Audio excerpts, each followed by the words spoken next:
Bago siya naging coach, siya ay naging tanyag na manlalaro. Paglaki mo si Francis, magiging superstar to.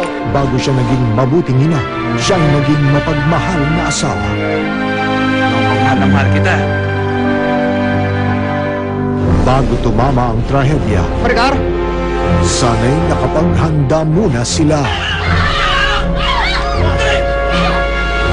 Frankie Ocampo, para siyang bangkang papel na inanod ng tsunami. Ang isa'y matututong bumangon. Nakita ang katawan ng asawa mo malapit sa grotto. Lalo na nung nawala sa akin si Leandro.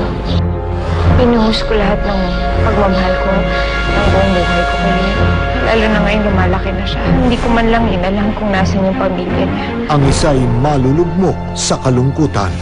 Ngunit bago mahuli ang lahat, manunumbalik ang mga alaala. Hala ka, Kekoy! Sinipa mo yung bola doon sa loob ng bahay ni Mang Frankenstein! Sino yan? At bago sila maging futbolista, magmumula muna sila sa isang bulilit na simula. Ikoy! Kakain na po ba ako? Hindi. Lola, gusto ko maglaro ng bola. Kababae mong tao, gusto mo naglalaro ng bola, nagsisipa ng bola. Papa Lord, gusto ko lang naman po makita ang idol ko eh. Pare! Oh! Tara na, pare! Lagi akong bugbog sa radyo dun. Iniwan pa niya ako sa terminal. Kila po manicure niyo ang pangit! Din po ang ugali niyo, walang kasing pangit! Huwag ka nang babalik! Bayas ka!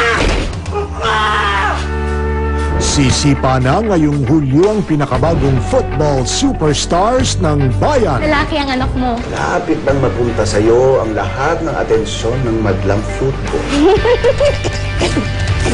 Before they became champions, they were Footballinids. Kick-off ngayong July 4 sa GMA.